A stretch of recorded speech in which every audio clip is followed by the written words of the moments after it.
শুভেচ্ছা,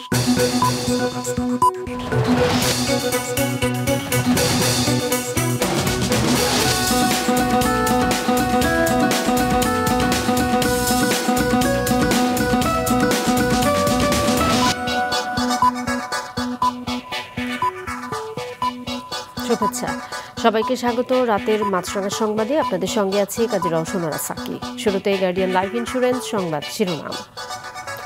অন্তর্বর্তীকালীন সরকারের উপদেষ্টাদের মধ্যে দপ্তর পুনর্বণ্টন করা হয়েছে। এসেছে বড় পরিবর্তন। নতুন 4 উপদেষ্টার শপথ নেয়ার পর দায়িত্ব পুনর্বণ্টন করা হলো। উপদেষ্টা সাখাওয়াত হোসেনকে স্বরাষ্ট্র থেকে সরিয়ে বস্ত্র ও পাট এবং নতুন উপদেষ্টা জাহাঙ্গীর আলমকে স্বরাষ্ট্র ও কৃষি মন্ত্রণালয়ের দায়িত্ব দেওয়া হয়েছে।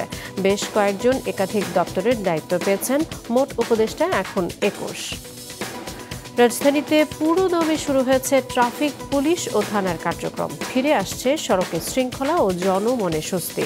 এতে দ্রুতই সড়ক ছেড়ে ঘরে ফেরার প্রত্যাশা জানিয়েছে শিক্ষার্থীরা। তবে আজও কিছু শিক্ষার্থীকে সড়কে শৃঙ্খলা ফেরানোর কাজে দেখা যায়। এদিকে শৃঙ্খলা বিরোধী কাজের সঙ্গে জড়িত শিক্ষার্থীদের বিরুদ্ধে ব্যবস্থা নেওয়া হবে বলে জানিয়েছেন সমন্বয়ক সার্জিস আলম। আওয়ামী লীগ সভাপতি ও সাবেক প্রধানমন্ত্রী শেখ হাসিনার বিরুদ্ধে আরেকটি হত্যা মামলা করা হয়েছে। বগুড়ায় শিক্ষক সেলিম হোসেন নিহতের ঘটনায় করা এ মামলায় শেখ হাসিনা ছাড়াও ওবায়দুল কাদের সহ নাম উল্লেখ করে 101 জনকে আসামি করা হয়েছে। এদিকে হকার হত্যা মামলায় গ্রেফতার বরখাস্ত সেনা কর্মকর্তা জিয়াউলকে 8 দিনের রিমান্ডে নেওয়া হয়েছে। শুনছিলেন শিরোনাম, এবারে বিস্তারিত। নতুন 4 উপদেষ্টার শপথ নেয়ার পর অন্তর্বর্তী সরকারের উপদেষ্টাদের দপ্তর পুনর্বণ্টন করা হয়েছে। এতে এসেছে বড় পরিবর্তন। অবসরপ্রাপ্ত ব্রিগেডিয়ার জেনারেল এম সাখাওয়াত হোসেনকে স্বরাষ্ট্র উপদেষ্টা পদ থেকে সরিয়ে বস্ত্র ও পাট মন্ত্রণালয়ের দায়িত্ব দেওয়া হয়েছে। নতুন স্বরাষ্ট্র উপদেষ্টা হিসেবে নিয়োগ দেওয়া হয়েছে আজ শপথ নেয়া অবসরপ্রাপ্ত লেফটেন্যান্ট জেনারেল জাহাঙ্গীর আলমকে। স্বরাষ্ট্রের পাশাপাশি তাকে কৃষি মন্ত্রণালয়ের দায়িত্ব দেওয়া হয়েছে। এছাড়া ডক্টর ওয়াহিদ উদ্দিন মাহমুদ পরিকল্পনা ও শিক্ষা মন্ত্রণালয়, আলী ইমাম মজুমদার প্রধান উপদেষ্টার কার্যালয়ে সংযুক্ত, ফজল কবির খান সড়ক, রেল, বিদ্যুৎ ও জ্বালানি মন্ত্রণালয়, ডক্টর সালাউদ্দিন আহমেদ অর্থ ও বাণিজ্য, ডক্টর আসিফ নজরুল আইন, প্রবাসী কল্যাণ ও সংস্কৃতি, আদিলুর রহমান খান শিল্প, গৃহায়ন ও গণপূর্ত, সৈয়দা রিজওয়ানা হাসান পরিবেশ, বন ও পানি সম্পদ মন্ত্রণালয়, নাহিদ ইসলাম ডাক, টেলিযোগাযোগ, তথ্য প্রযুক্তি এবং তথ্য ও সম্প্রচার মন্ত্রণালয়, আসিফ মাহমুদ যুব ও ক্রীড়া এবং শ্রম, ফারুকি আজম মুক্তিযুদ্ধ এবং দুর্যোগ ব্যবস্থাপনা ও ত্রাণ মন্ত্রণালয়ের দায়িত্ব দেওয়া হয়েছে। অন্যান্য উপদেষ্টাদের দায়িত্ব অপরিবর্তিত রয়েছে। এর আগে অন্তর্বর্তীকালীন সরকারে নতুন 4 উপদেষ্টা শপথ নিয়েছেন। বিকেলে বঙ্গভবনে তাদের শপথ বাক্য পাঠ করান রাষ্ট্রপতি মোহাম্মদ শাহাবুদ্দিন। তারা হলেন অর্থনীতিবিদ ডক্টর ওয়াহিদ উদ্দিন মাহমুদ, সাবেক মন্ত্রী পরিষদ সচিব আলী ইমাম মজুমদার, সাবেক সচিব ডক্টর মোহাম্মদ ফজল কবির খান ও বিজিবির সাবেক মহাপরিচালক অবসরপ্রাপ্ত লেফটেন্যান্ট জেনারেল জাহাঙ্গীর আলম। শপথ অনুষ্ঠানে প্রধান উপদেষ্টা ডক্টর মোহাম্মদ ইউনুস এবং অন্য উপদেষ্টারা ছাড়াও উপস্থিত ছিলেন বিভিন্ন বাহিনীর প্রধান, বিচারপতি, সুশীল সমাজের প্রতিনিধি, ঊর্ধ্বতন সামরিক ও বেসামরিক কর্মকর্তারা। এর আগে 8 আগস্ট শপথ নেন প্রধান উপদেষ্টা ডক্টর মোহাম্মদ ইউনুস সহ 14 উপদেষ্টা। পরে আরও 2 দফায় 3 জন শপথ নেন। এতে করে এখন অন্তর্বর্তীকালীন সরকারে মোট উপদেষ্টার সংখ্যা দাঁড়ালো 21। ভারতের প্রধানমন্ত্রী নরেন্দ্র মোদীকে ফোন দিয়েছেন বাংলাদেশের অন্তর্বর্তীকালীন সরকারের প্রধান উপদেষ্টা অধ্যাপক ডক্টর মোহাম্মদ ইউনুস। মোদী এ বিষয়ে সামাজিক যোগাযোগ মাধ্যম এক্সে একটি পোস্ট দিয়েছেন, যেখানে তিনি লেখেন, একটি গণতান্ত্রিক, স্থিতিশীল, শান্তিপূর্ণ এবং অগ্রগামী বাংলাদেশের প্রতি ভারতের সমর্থন রয়েছে। বাংলাদেশের হিন্দু সহ সকল সংখ্যালঘু সম্প্রদায়কে নিরাপত্তা দেওয়ার বিষয়ে নিশ্চয়তা দিয়েছেন ডক্টর ইউনুস। একথাও জানান ভারতের প্রধানমন্ত্রী। রাজধানীতে পুরোদমে শুরু হয়েছে ট্রাফিক পুলিশের কার্যক্রম। তাদের সহযোগিতায় এখনও কাজ করছে অনেক শিক্ষার্থী ও বিভিন্ন স্বেচ্ছাসেবী সংগঠনের সদস্যরা।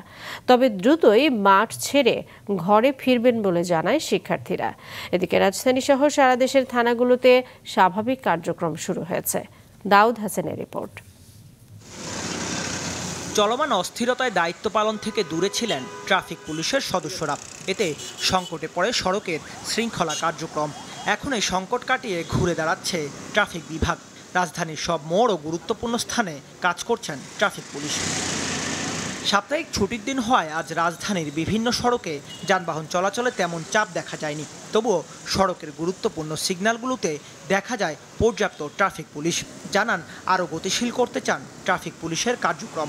জনগণের যে মূল্য আমাদের প্রতি যে একটা প্রত্যাশা, তারা যা আশা করছিল সেটাও আমরা আরও উন্নত করার জন্য চেষ্টা করতেছি। ট্রাফিক পুলিশ পুরোপুরি দায়িত্ব আমরা গ্রহণ করছি। এখন সড়কের পরিস্থিতি কেমন? আগে আমরা পরিস্থিতি ভালো, নিয়ন্ত্রণ আছে, আমাদের পুরোপুরি নিয়ন্ত্রণ আছে আমাদের। তাদের সহযোগিতায় কাজ করতে আজও সড়কে দেখা যায় শিক্ষার্থীদের, তবে সংখ্যায় ছিল আগের চেয়ে কম। পাশাপাশি দায়িত্ব পালন করতে দেখা যায় আনসার সহ বিভিন্ন স্বেচ্ছাসেবী সংগঠনের সদস্যদেরও। শিক্ষার্থীরা জানান ট্রাফিক পুলিশ দায়িত্ব নিতে শুরু করায় তারা দ্রুতই সড়ক ছেড়ে ঘরে ফিরে যাবেন। তারা সঠিকভাবে আস্তে আস্তে দায়িত্ব পালন করতেছে। তারা যদি একসঙ্গে সঠিকভাবে চলে আসে তাহলে আমরাও আস্তে আস্তে আল্লাহর মতো ট্রাফিক ছেড়ে দিব। যেহেতু সময় এসেছে, দেশ ঘুরে দাঁড়িয়েছে, তো আমরা যার জায়গার মতন পর টেবিলে ফিরে যাচ্ছি। যে পয়েন্টগুলোতে পুলিশ আছে ওখানেও আমরা আছি, এবং যেখানে এখনও পুলিশের সদস্যরা আসে নাই ওখানেও আমরা দায়িত্ব পালন করে যাচ্ছি। এদিকে রাজধানীর সব থানায় পুলিশ সদস্যরা কাজে ফিরেছেন, সেবা পাচ্ছেন সাধারণ মানুষ। যদিও এখনও থানাগুলোর নিরাপত্তার দায়িত্বে আনসার ও সেনা সদস্যদের দেখা যায়। পুলিশ জনগণের পাশে ছিল, একদিন ছিল না, অনেক ডাকাতি চোর খুন এর হচ্ছে, এখন স্বাভাবিক চলে আসবে ইনশাআল্লাহ আশা করি। পুলিশ কোনো দল বা গোষ্ঠীর হবে না, এজন্য সাধারণ মানুষের আস্থার পাশাপাশি সহযোগিতার প্রয়োজন বলে মনে করেন পুলিশ কর্মকর্তারা। পুলিশ বাহিনী অনেক পুরাতন একটা বাহিনী, জনসম্পৃক্ত বাহিনী। আমরা জনগণের সাথে সবসময় কাজ করেছি, জনগণের সুখে দুঃখে ভালো মন্দে সবসময় আমরা লেগেছিলাম এবং আছি। আমাদের দাপ্তরিক কাজ এবং সবকিছু কার্যক্রম আগের মতনই স্বাভাবিকভাবে চলতেছে। ছাত্র আন্দোলনের সময় বিভিন্ন থানায় হামলার পর বন্ধ হয়ে যায় দেশের সব থানার কার্যক্রম। পরে বিভিন্ন দাবিতে কর্মবিরতি পালন করেন পুলিশ সদস্যরা। স্বরাষ্ট্র উপদেষ্টার আশ্বাসে কাজে ফেরেন তারা। দাউদ হাসান, মাছরাঙা সংবাদ, ঢাকা। গতকাল 15ই আগস্ট ধানমন্ডির 32 নম্বর সহ রাজধানীর বিভিন্ন এলাকায় যারা অনাকাঙ্ক্ষিত ঘটনা ঘটিয়েছে তাদের বিরুদ্ধে ব্যবস্থা নেওয়া হবে বলেও জানিয়েছেন বৈষম্য বিরোধী ছাত্র আন্দোলনের অন্যতম সমন্বয়ক সার্জিস আলম। সকালে ঢাকা বিশ্ববিদ্যালয়ে এক সংবাদ সম্মেলনে তিনি একথা জানান। ট্রাফিক ব্যবস্থাপনার কাজ থেকে শিক্ষার্থীদের সরে যাওয়ার আহ্বানও জানান সার্জিস। 3200 ঢাকার বিভিন্ন স্থানে এমন অনেক অনাকাঙ্ক্ষিত ঘটনা হয়েছে যেগুলো আমাদের এই গণঅভ্যুত্থানের স্পিরিটের সাথে যায় না। আমরা খুঁজে তথ্য প্রমাণের ভিত্তিতে যদি সিঙ্গেল একজন সমন্বয়ক বা সহ সমন্বয়ক পুরো বাংলাদেশে পেয়ে থাকি, এটার সাথে যুক্ত কোনোভাবে আমরা তৎক্ষণাৎ তাকে আমাদের ওই কমিটি থেকে, ওই টিম থেকে বহিষ্কার করব। ভবিষ্যতে যদি এমন অতিরঞ্জিত কোনো ঘটনা হয় তাহলে এই রিলেটেড সকলকে আইনের মাধ্যমে, কারণ তারা মানবাধিকার লঙ্ঘন করেছে, সেই জায়গা থেকে তাদের আইনগত ব্যবস্থা নেওয়ার জন্য যা করা প্রয়োজন একটি প্রেশার গ্রুপ হিসেবে বৈষম্য বিরোধী ছাত্র আন্দোলন সেই কাজটি করবে। এবং শিক্ষার্থীদের প্রতি আমাদের অনুরোধ যে আর আসলে রাস্তায় নামার প্রয়োজন নেই, আমরা যেন ক্লাসে ফিরে যাই। এদিকে 24 ঘন্টার মধ্যে আন্দোলনের সময় আহতদের সুচিকিৎসা নিশ্চিতের দাবি জানিয়েছে বৈষম্য বিরোধী ছাত্র আন্দোলন। সন্ধ্যায় রাজধানীর কয়েকটি হাসপাতাল পরিদর্শন শেষে সমন্বয়ক হাসনাত আব্দুল্লাহ বলেন, এখনও হতাহতদের পূর্ণাঙ্গ তালিকা করতে না পারা অন্তর্বর্তী সরকারের ব্যর্থতা। দিন পর্যন্ত আহতদের আন্তর্জাতিক মানের সেবা নিশ্চিত করতে না পারা এবং তাদের জন্য পূর্ণাঙ্গ একটি তালিকা করতে না পারাকে আমি এই অন্তর্বর্তীকালীন সরকারের প্রথম ব্যর্থতা হিসেবে চিহ্নিত করতে চাই। আমরা দৃশ্যমান পদক্ষেপ দেখতে চাই। আমরা দেখতে চাই আগামী 24 ঘন্টার মধ্যে স্বাস্থ্য মন্ত্রণালয় কী ধরনের পদক্ষেপ নেয়। জনসাধারণের সঙ্গে অশোভন আচরণ করলে দোষী সেনা সদস্যদের বিরুদ্ধে আইনানুগ ব্যবস্থা নেওয়া হবে। গতরাতে এক সংবাদ বিজ্ঞপ্তিতে আন্তঃবাহিনী জনসংযোগ পরিদপ্তর ISPR একথা জানিয়েছে। বিজ্ঞপ্তিতে বলা হয়, বিভিন্ন সামাজিক যোগাযোগ মাধ্যমে সেনা সদস্যদের কতিপয় ব্যক্তির সঙ্গে অশোভন আচরণের কয়েকটি ভিডিও প্রকাশিত হয়েছে। এ ধরনের ঘটনা সম্পূর্ণরূপে অনাকাঙ্ক্ষিত, যা বাংলাদেশ সেনাবাহিনী কখনোই সমর্থন করে না। ISPR আরও জানিয়েছে, ইতিমধ্যে দোষী সেনা সদস্যদের শনাক্ত করার কার্যক্রম প্রক্রিয়াধীন। তথ্য উপাত্ত বিশ্লেষণে দোষী প্রমাণিত হলে সেনা সদস্যদের বিরুদ্ধে আইনানুগ ব্যবস্থা গ্রহণ করা হবে। বৈষম্য বিরোধী ছাত্র আন্দোলনে শিক্ষক সেলিম হোসেন নিহতের ঘটনায় আওয়ামী লীগের সভাপতি, সাবেক প্রধানমন্ত্রী শেখ হাসিনা, দলটির সাধারণ সম্পাদক ওবায়দুল কাদের সহ নাম উল্লেখ করে 101 জনের বিরুদ্ধে হত্যা মামলা হয়েছে। নিহত সেলিম হোসেনের বাবা সেকান্দার আলী বাদী হয়ে বগুড়া সদর থানায় আজ শুক্রবার মামলাটি করেন। মামলায় শেখ হাসিনা ও ওবায়দুল কাদেরকে হত্যার নির্দেশদাতা হিসেবে উল্লেখ করা হয়েছে। নিহত সেলিম হোসেনের বাড়ি বগুড়ার শিবগঞ্জ উপজেলার পীরব ইউনিয়নের পালিকান্দা গ্রামে। মামলার আসামিদের মধ্যে আওয়ামী লীগের 2 জন সাবেক সংসদ সদস্য, 5 জন উপজেলা চেয়ারম্যান, 2 জন মেয়র, বগুড়া পৌরসভার 8 জন কাউন্সিলর, 10 জন ইউনিয়ন পরিষদের চেয়ারম্যান এবং 25 জন জনপ্রতিনিধি আছেন। এছাড়া অজ্ঞাত পরিচয়ে আরও 350 জনকে মামলার আসামি করা হয়েছে। হত্যা মামলায় গ্রেফতার হওয়া অব্যাহতি পাওয়া সেনা কর্মকর্তা জিয়াউল আহসানকে 8 দিনের রিমান্ডে নিয়েছে পুলিশ। নিউ মার্কেট থানায় হওয়া হকার শাহজাহান হত্যা মামলায় তাকে গ্রেফতার দেখানো হয়েছে। গতরাতে রাজধানীর খিলক্ষেত এলাকা থেকে তাকে গ্রেফতার করেছে ডিবি পুলিশ। বিকেলে সিএমএম আদালত তার 8 দিনের রিমান্ড মঞ্জুর করে। সদ্য চাকরি থেকে অব্যাহতি পাওয়া এই সেনা কর্মকর্তা সবশেষ ন্যাশনাল টেলিকমিউনিকেশন অ্যান্ড মনিটরিং সেন্টারের মহাপরিচালকের দায়িত্বে ছিলেন। এর আগে র্যাবের অতিরিক্ত মহাপরিচালকের দায়িত্ব পালন করেন। বিএনপি চেয়ারপারসনকে উন্নত চিকিৎসার জন্য দ্রুত বিদেশ নিয়ে যাওয়া হবে জানিয়েছেন দলটির মহাসচিব মির্জা ফখরুল ইসলাম আলমগীর। সকালে নয়াপল্টনে দলের চেয়ারপারসন বেগম খালেদা জিয়ার ৭৯তম জন্মবার্ষিকী উপলক্ষে দোয়া মাহফিলের আয়োজনে তিনি একথা জানান। বলেন, বিএনপি দেশে গণতন্ত্র ফিরিয়ে আনার জন্য যে সংগ্রাম করেছে তা শেষ হয়ে যায়নি। ভারতে বসে ষড়যন্ত্র করা হচ্ছে। স্বৈরাচার পতনের পর যেন নব্য স্বৈরাচার ঘাড়ে না চাপে সে বিষয়ে সতর্ক থাকতে হবে। বিকেলে গুলশানে বিএনপি চেয়ারপারসনের কার্যালয়ে খালেদা জিয়ার জন্মদিন উপলক্ষে দোয়ার আয়োজন করা হয়। এ সময় হিন্দু, বৌদ্ধ, খ্রিস্টান ঐক্য পরিষদের নেতাদের সঙ্গে বিএনপি নেতাদের মতবিনিময় হয়। পরে বিএনপি মহাসচিব বলেন, কিছু দুষ্কৃতকারী সাম্প্রদায়িক সম্প্রীতি নষ্ট করার অপচেষ্টা করে ব্যর্থ হয়েছে। বিএনপির অঙ্গীকার হচ্ছে সবাইকে নিয়ে অসাম্প্রদায়িক বাংলাদেশ গঠন।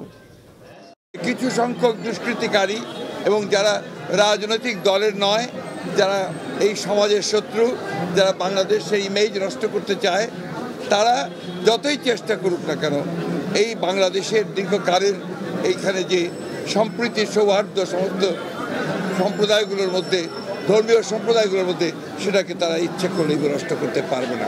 আমাদের অঙ্গীকার আছে যে আমরা বাংলাদেশে একটা রেইনবো স্টেট নির্মাণ করতে চাই, সকল ধর্ম, গোত্র, বর্ণ নির্বিশেষে। একদিনের ব্যবধানে রাজধানীর বাজারে কেজিতে 100 টাকা বেড়েছে কাঁচামরিচের দাম, বেড়েছে সবজির দামও। রঞ্জিবুল মিজানের রিপোর্ট। শিক্ষার্থীদের আন্দোলনের সময় কাঁচামরিচ কেজি প্রতি দাম উঠেছিল 350 টাকার উপরে। পরে অবশ্য এই দর কমে আসে 180 থেকে 220 টাকায়। আজ তা ফের বেড়েছে, ছাড়িয়েছে 300 ঘর। আমরা আজকে 300 টাকা কেজি কিনে আনছি, যাদের কাছে মরিচ ছিল গতকালকে তারা রেখে দিয়েছিল সব, আর আজকে আসে না কারণ বাজার পুরাতন মালে বেচতেছে। পুরাতন মালে কিভাবে আজকে 100 টাকা বৃদ্ধি হয়?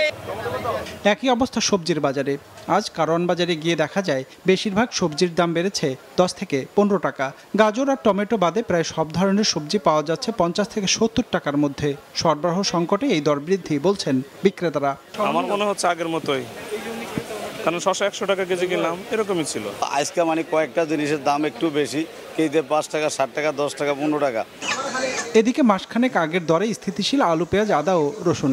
প্রতি কেজি আলু 55 থেকে 60 টাকা, দেশি পেঁয়াজ 110 থেকে 115 টাকা, আদা 280 থেকে 300 টাকা আর রসুন 200 থেকে 220 টাকায় বিক্রি হচ্ছে। আগের দরে বিক্রি হচ্ছে তেল, মসুর সহ অন্যান্য মুদিপণ্য। তাতে ইন্ডিয়ান পেঁয়াজটা যদি সরবরাহ চলতো তাতে দেখা যাচ্ছে কি আর একটু দাম কম থাকতো। তত্ত্বাবধায়ক সরকার আওয়ার পরে আসলে মনে করেন যে এখন মোটামুটি ওটা একটু অথবা 2-1 টাকা কমছে। এক শ্রেণীর দোকানদার অনেক সময় বেশি ব্যস্ত, এখন একটা দাম চাইতেও ভয় পায় এখন। এদিকে দিনের ব্যবধানে কেজিতে 10 টাকা কমে ব্রয়লার মুরগি বিক্রি হচ্ছে 150 থেকে 160 টাকা আর সোনালী মুরগি 250 টাকায়। আজও বাজার তদারকিতে নামে ভোক্তা অধিকার সংরক্ষণ অধিদপ্তর। এ সময় হোটেলে বিক্রির উদ্দেশ্যে মৃত মুরগি সংরক্ষণের দায়ে এক দোকানিকে 50,000 টাকা জরিমানা করা হয়। যে মুরগিগুলো অপেক্ষাকৃত দুর্বল হয়ে যায়, অর্থাৎ স্পষ্ট বললে আমরা বলবো মরে যায়, সেই মুরগিগুলো ওনারা প্রসেস করে ফ্রিজে সংরক্ষণ করেন। সবই মরা মুরগি, ওনারা এই কাজগুলো আর করবেন না। এই অপরাধে এই প্রতিষ্ঠানটিকে 50,000 টাকা জরিমানা আরোপ সহ জনস্বার্থে এই প্রতিষ্ঠানটির সকল প্রকার কার্যক্রম সাময়িক বন্ধ রাখার নির্দেশনা দেওয়া হয়েছে। এ সময় বৈষম্য বিরোধী ছাত্র আন্দোলনের কর্মীদেরও দেখা যায় অভিযানে। রঞ্জিবুল মিজান, মাছরাঙ্গা সংবাদ, ঢাকা। বান্দরবান আঞ্চলিক পাসপোর্ট অফিসে অনিয়ম ও হয়রানির প্রমাণ পেয়েছে বৈষম্য বিরোধী শিক্ষার্থীরা। বান্দরবান প্রতিনিধি কৌশিক দাসের তথ্য, ছবিতে ডেস্ক রিপোর্ট। দীর্ঘদিন ধরে নানা অনিয়ম ও হয়রানির অভিযোগ বান্দরবান আঞ্চলিক পাসপোর্ট অফিসের কর্মকর্তাদের বিরুদ্ধে। কাগজপত্র ঠিক থাকার পরও অতিরিক্ত টাকা না দিলে হতো না কোনো কাজ, আর টাকা দিলে কাগজপত্র ঠিক না থাকলেও সহজেই মিলত পাসপোর্ট। অভিযোগ আছে রেকর্ড কিপার আনসার সদস্যদের সহায়তায় গড়ে তোলেন অর্থ লেনদেনের সিন্ডিকেট। আমরা যখন এখানে পাসপোর্ট করতে আসি আমাদের থেকে এর থেকে বেশি ইভেন 10,000 12,000 এরকম একটা টাকা দাবি করা হয়। আনসার আনিস আমার কাছ থেকে 12,000 টাকা দাবি করছে, 12,000 টাকা দেওয়ার পরও উনি আমাকে পাসপোর্ট দিতে পারে নাই। এমন অভিযোগে বুধবার বৈষম্য বিরোধী ছাত্ররা পাসপোর্ট অফিসে গিয়ে ঘুষ নেওয়ার সময় আনিসুন নামে এক আনসার সদস্যকে হাতে নাতে ধরে ফেলে। তবে ঘুষ লেনদেনের অভিযোগ অস্বীকার করেছেন অভিযুক্ত রেকর্ড কিপার ও আনসার সদস্য। অনিয়ম এটা ধরনের সবসময় থাকে। এখন বাইরে যদি কেউ কারোর সাথে লেনদেন করে থাকে দায়িত্ব আসলে পাসপোর্ট অফিস নিতে পারবে না। আমরা যখন ফর্ম জমা নেই আমরা জিজ্ঞেস করি অতিরিক্ত কাউকে কোনো টাকা পয়সা দিয়েছেন কিনা। 10,000 টাকা বলছি কিনে নিলে, তো 8 বছর নাকি বই সমস্যা, তো না ফাইল নিয়ে আমি আমাকে কেন বলতেছে। আমি মুশারফ স্যারের কাছে গেছি, ওই স্যারকে দেখাইছি, স্যার বলছে কিছু কেন খরচ লাগবে। ঘটনার সুষ্ঠু তদন্ত সহ অনিয়ম বন্ধের আশ্বাস দিলেন এই কর্মকর্তা। যেগুলো আর্থিক অনিয়মের কথা বলছে এটা যদি সুনির্দিষ্ট অভিযোগ থাকে অবশ্যই আমরা আমাদের ঊর্ধ্বতন কর্তৃপক্ষকে ওদের বিষয়ে যথাযথ ব্যবস্থা নেওয়ার জন্য সুপারিশ করব। পাসপোর্ট অফিসের দুর্নীতি ও অনিয়ম দ্রুত বন্ধ করতে সংশ্লিষ্টদের কাছে আবেদন জানিয়েছেন বৈষম্য বিরোধী ছাত্র ও দুর্নীতি প্রতিরোধ কমিটির কর্মকর্তারা। আমরা দাবি করছি দুর্নীতিমুক্ত এবং সংস্কারমুক্ত, হয়রানিমুক্ত বান্দরবান পাসপোর্ট অফিস সবাই যাতে বান্দরবান স্থানীয় জন এই সুবিধা পায়। আগামীতে দুর্নীতি দমন কমিশনের ভিতরে ওদের সাথে আলাপ করে পরামর্শ করে কি স্টেপ নেওয়া যায়, এটাকে কি স্টেপ নিলে পরে এই পাসপোর্ট অফিস বান্দরবান এটা দুর্নীতিমুক্ত হবে। প্রতিদিন গড়ে 50 থেকে 70টি পাসপোর্টের আবেদন জমা পড়ে বান্দরবান আঞ্চলিক পাসপোর্ট অফিসে। মাছরাঙ্গা নিউজ ডেস্ক। দুর্যোগ ব্যবস্থাপনা ও ত্রাণ মন্ত্রণালয়ের সাবেক সিনিয়র সচিব মোহাম্মদ শাহ কামালের বাসা থেকে নগদ 3 কোটির বেশি টাকা এবং 10 লাখ টাকা মূল্যের বিদেশি মুদ্রা জব্দ করা হয়েছে। সন্ধ্যায় রাজধানীর মোহাম্মদপুরের বাবর রোডে তার 2টি বাসায় অভিযান চালিয়ে এসব টাকা ও বিদেশি মুদ্রা জব্দ করে ঢাকা মহানগর পুলিশ। শাহ কামাল দুর্যোগ ব্যবস্থাপনা ও ত্রাণ মন্ত্রণালয়ের সচিব থাকাকালে তার বিরুদ্ধে বদলি, কেনাকাটা ও উন্নয়ন কাজ সহ বিভিন্ন উৎস থেকে অবৈধ অর্থ গ্রহণের অভিযোগ ছিল।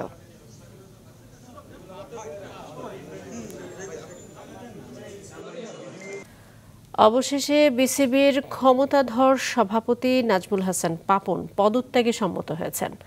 শিগগিরই পদত্যাগের সিদ্ধান্ত লিখিতভাবে জানাবেন তিনি।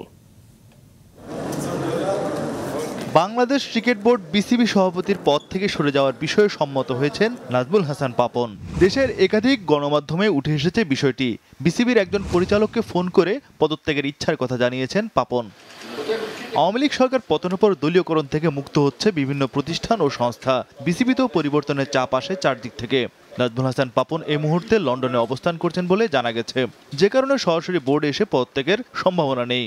তবে গঠনতন্ত্র অনুযায়ী বোর্ডের কাছে পদত্যাগের সিদ্ধান্ত জানাতে হবে লিখিত আকারে এবং বিসিবির বোর্ড সভায় তা অনুমোদন করতে হবে। এজন্য বিসিবি সভাপতিকে বোর্ড সভা ডাকতে হবে। এক্ষেত্রে দেশে আসার প্রয়োজন নেই, বিদেশে বসে বোর্ড সভা ডাকতে পারবেন পাপন। প্রধান নির্বাহী কর্মকর্তার মাধ্যমে সভা ডেকে সভাপতির অনুপস্থিতিতে যে কোনো পরিচালক সভাপতিত্ব করতে পারবেন। তবে এসব হবে বিসিবি সভাপতি পদত্যাগপত্র জমা দেওয়ার পর। নিয়ম অনুযায়ী পাপন পদত্যাগ করলে বোর্ড সভায় পরিচালকদের মধ্যে 2 জন সহসভাপতি নির্বাচিত হবেন। এই 2 জনের যে কেউ সভাপতি হতে পারবেন। আর রাজনৈতিক হস্তক্ষেপে বিসিবি সভাপতি হিসাবে বাইরে থেকে কেউ এলে আইসিসির নিষেধাজ্ঞায় পড়বে বাংলাদেশ ক্রিকেট বোর্ড।